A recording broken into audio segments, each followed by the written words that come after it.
Welcome to the 7 Levels of MotoGP Riders. Today we are looking at the premier class of motorcycle racing through a completely new, slightly terrifying lens. We are introducing the ego death trajectory. You see, every single rider arrives in MotoGP thinking they are the main character. But the moment they throw a leg over a 300-horsepower MotoGP bike, the paddock violently categorizes them into one of 7 distinct levels.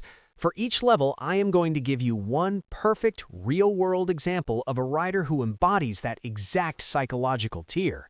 By the end of this video, you will never watch a Grand Prix the same way again. Before moving to Level 1, subscribe and let's ride.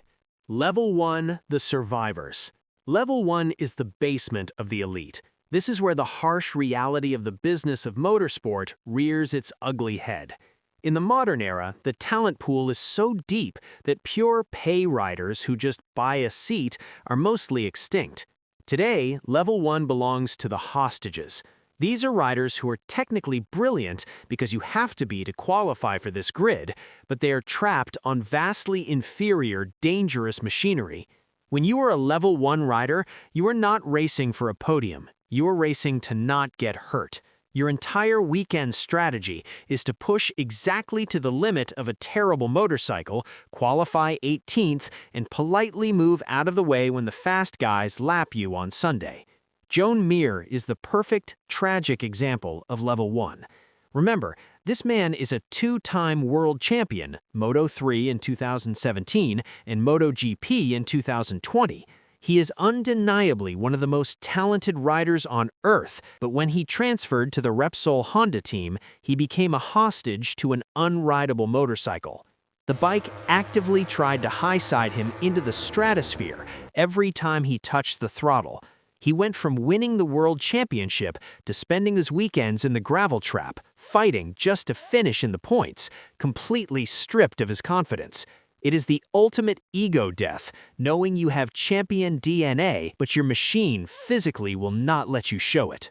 What I'm about to show you is literally next level. But before we cross that line, hit that subscribe button. You don't want to miss the deep dives we're doing in every single video. Ready? Let's go.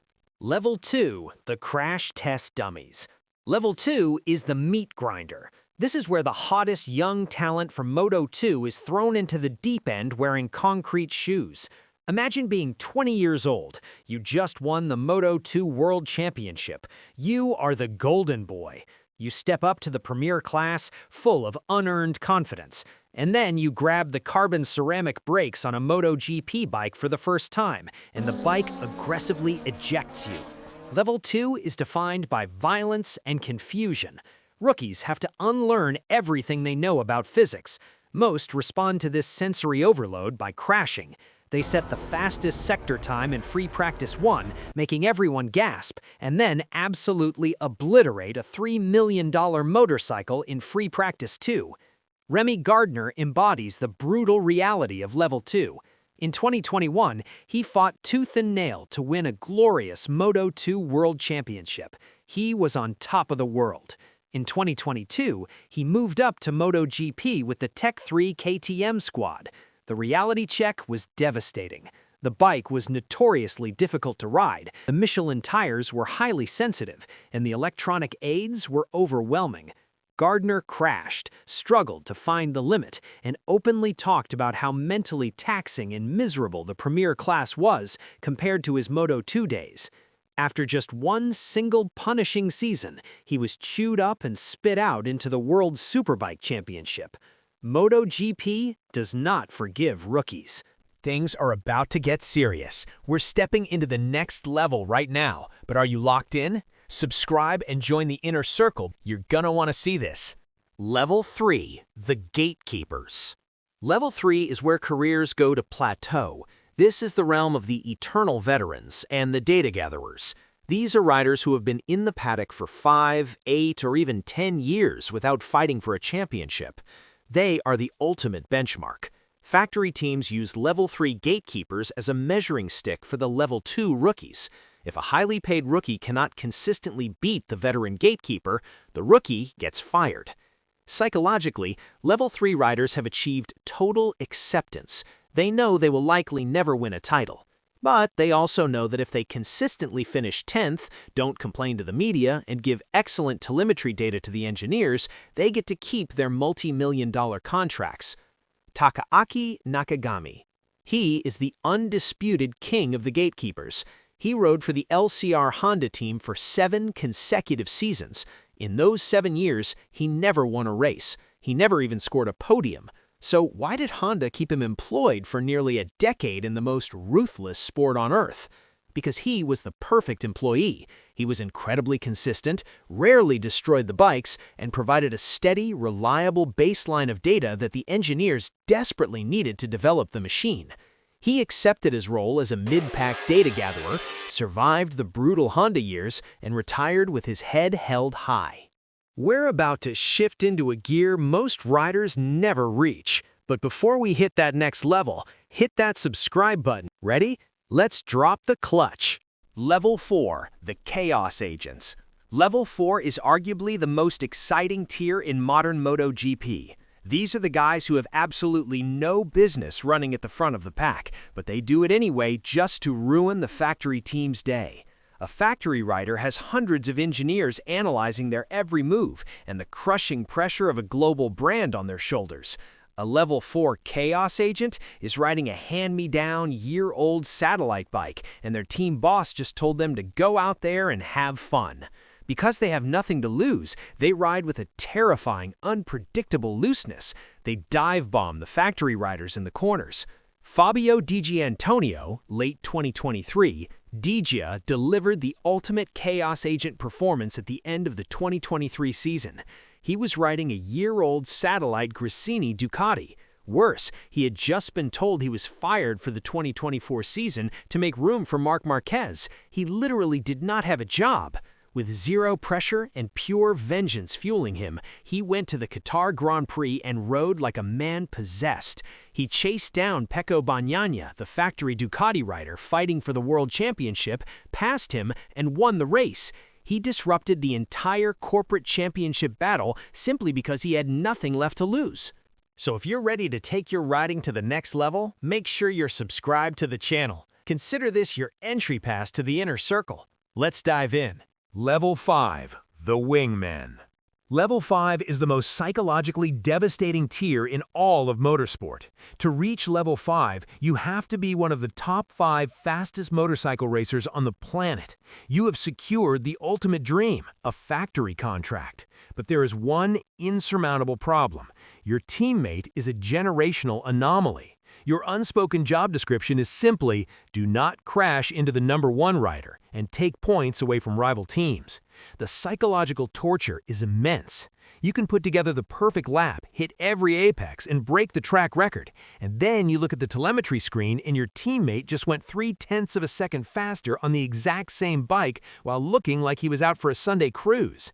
Dani Pedrosa is widely considered the greatest motorcycle racer to never win a premier-class world championship. He won 31 MotoGP races. He had the technique of a grandmaster, but he was permanently cursed to be the wingman. First, he had to share a track with Valentino Rossi and Jorge Lorenzo. Then, his own team hired Marc Marquez. Pedrosa was a flawless, legendary rider who spent his entire career in the shadow of absolute freaks of nature.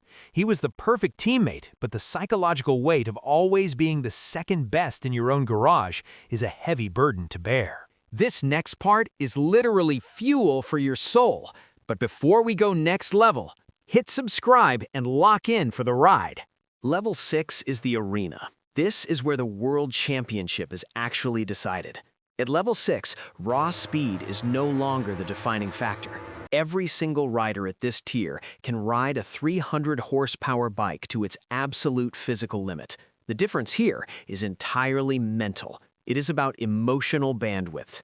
When you were fighting for a world championship, you were managing the tires for 45 excruciating minutes, adjusting fuel mapping at 210 miles per hour, dealing with the media, and carrying the pride of a multi-billion-dollar corporation.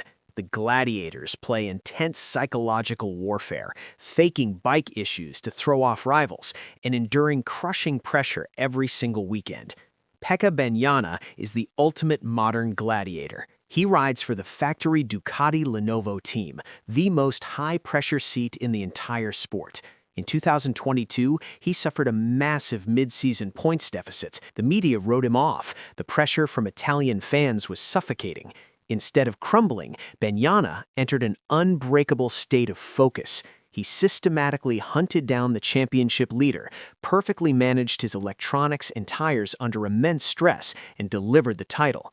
He doesn't rely on chaotic flair. He relies on ice-cold, calculated mental dominance. We've reached the final level. If you miss this, you've missed the whole point of the video. Subscribe and watch closely. Level 7. The Aliens, the Physics Breakers. The absolute peak of human evolution on two wheels. The term alien was coined by the paddock because these riders operate at a level normal humans simply cannot comprehend. A level 6 gladiator wins because they put together the perfect weekend. An alien wins even when the bike is broken, the setup is completely wrong, and they are starting from 13th on the grid. Aliens possess a hyper-processing speed in their brain that allows them to feel what the tire carcass is doing at a microscopic level. They invent new riding styles that everyone else has to copy. They don't just beat the competition, they demoralize them. Marc Marquez. There is no greater alien than Marc Marquez. In his prime at Honda, the engineers would look at his telemetry and realize his front tire was constantly locking and sliding, a metric that means any normal rider would be in the gravel. Marquez wasn't crashing. He was using his elbow and his knee to physically lever a 350-pound crashing motorcycle back upright mid-corner, lap after lap, defying gravity through sheer willpower. He forced the entire paddock to change how they hung off the bike. When Marquez is at his peak, the other 21 riders know, deep down in their souls, that they are fighting for second place. So there it is, the 7 levels of MotoGP riders and the brutal reality of the ego death trajectory. Do you agree with these examples? Is there a rider you think belongs in a different tier? Let me know your personal tier lists in the comments below.